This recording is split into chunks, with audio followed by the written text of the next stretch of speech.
Hi, my name's Andy, and until April I had a thriving bus company, and then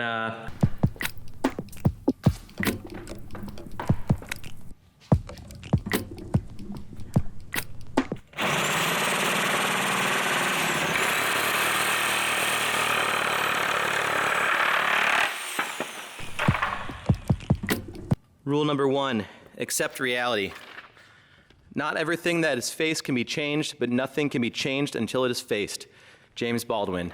In April, we were running a thriving business. We had dozens of employees, tons of buses, and tons of happy customers coming and going all the time. It was wonderful. And then like that, there was nothing. It was completely dead. And for a small business, this is horrible. Not only are you not selling new reservations, you're refunding old ones that have been sold a year or two ago. Negative cash flow can be the kiss of death for any business, but especially a small one. So I sat there and I tried to figure it out. And I went through a lot of mistakes and I finally got to a pivot that worked for us. And I want to share what I learned so you can get there yourself if that's what you want to do. Let's go.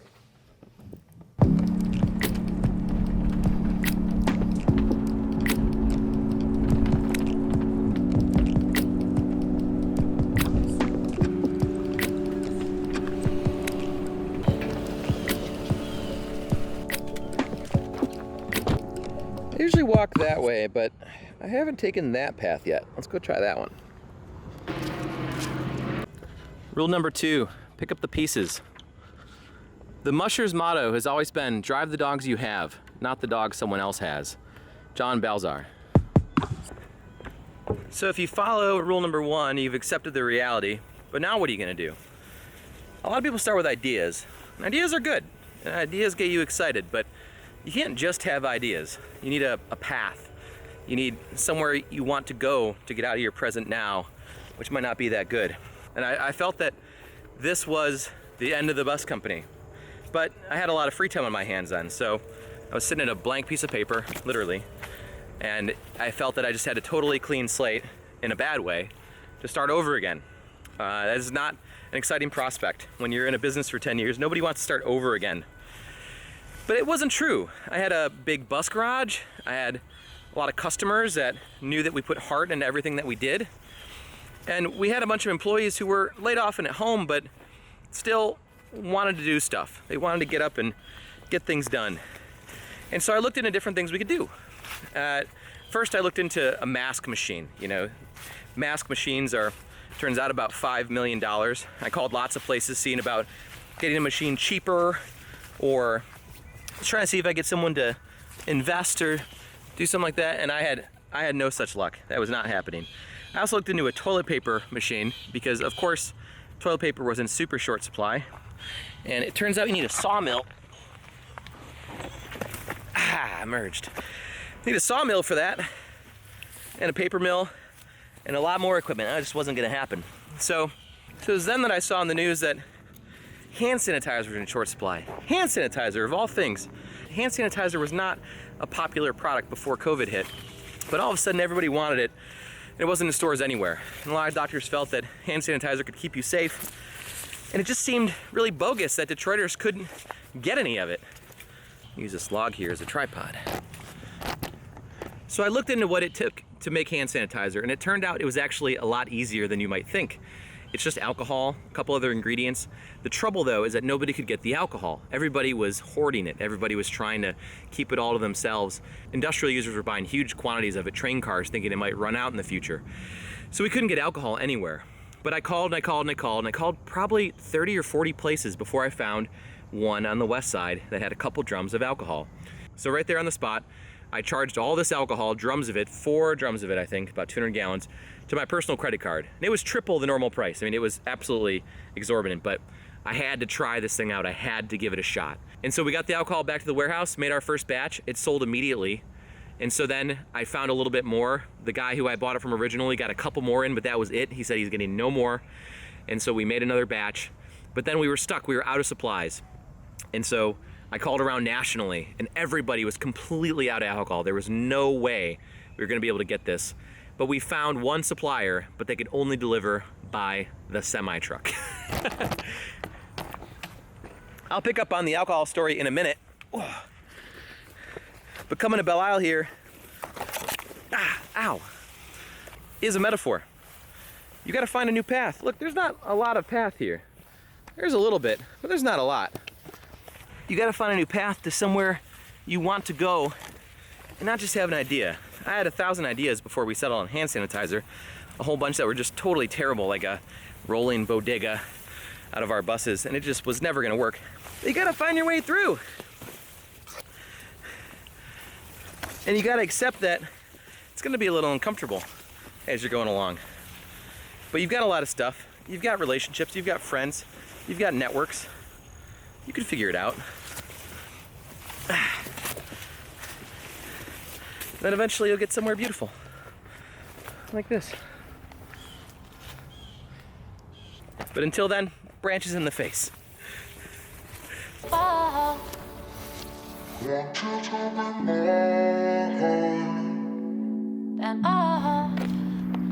Here at the bus depot to show you something.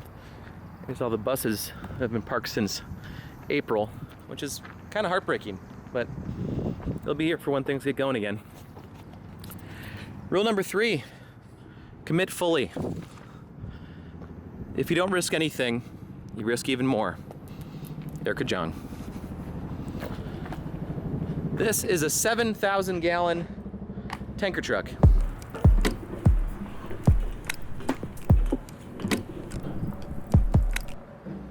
So we had chosen a new path, which was making hand sanitizer, and it was working pretty well, but we had to get way more alcohol, way more alcohol. And buying it by the drum was not working. So the only way to make it work was to buy our own tanker truck. I ran the numbers a million different ways, and there was no way we were gonna be able to scale this business without buying our own truck. But it feels crazy buying your own tanker truck. I mean, it's just an insane thing to do, to get something this big. But I ran the numbers over and over again, and it just came out that we had to buy our own semi-truck. So I found one that used to haul Fireball whiskey. I made an offer on it. I paid cash for it. It took almost all of the money that we had. It was not an easy decision. This was committing fully to the path of making hand sanitizer, buying this truck. There was nothing else we'd really needed such a giant semi-truck for. But by buying the truck, we were able to get alcohol far cheaper. We were able to cut our prices in half. We were actually able to start making so much sanitizer that we were able to donate a bottle for every bottle that we sold. This truck made that all possible. But buying a truck was the only way we could get to the next level in making sanitizer. Want to see inside?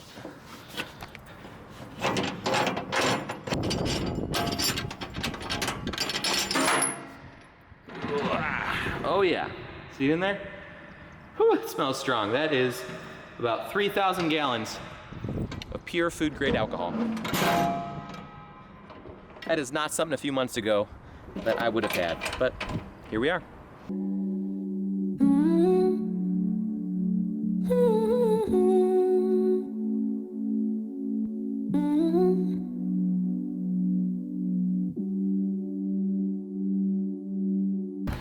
Rule number 4, experience failure.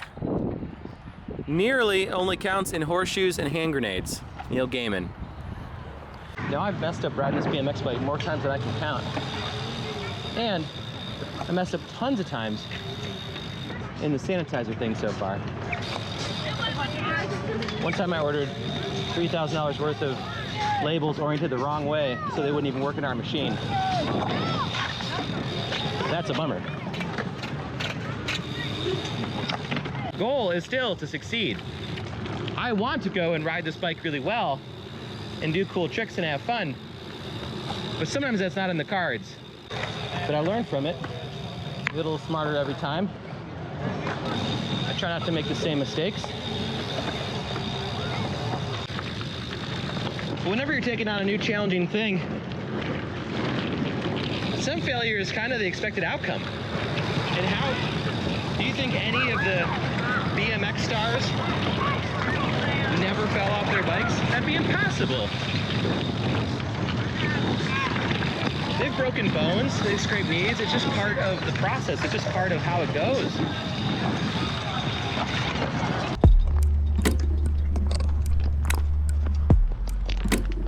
Looking through all photos,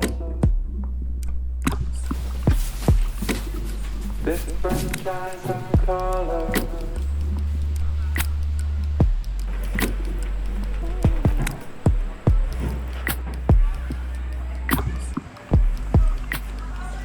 Rule number 5, remember you are not alone.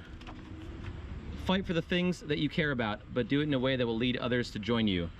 Madam Justice Ruth Bader Ginsburg. This canoe right here is made for an entire Boy Scout troop. It is not very easily operated as one person. Mostly because the end is up in the air and it's really hard to steer, which means you can get hung up on logs and walls and all kinds of stuff that wants to flip you into the water. This would be far easier with another person. Getting through COVID and getting through this whole pandemic thing, ironically, is much easier with other people. Just because you can't be there in person doesn't mean you can't reach out for help.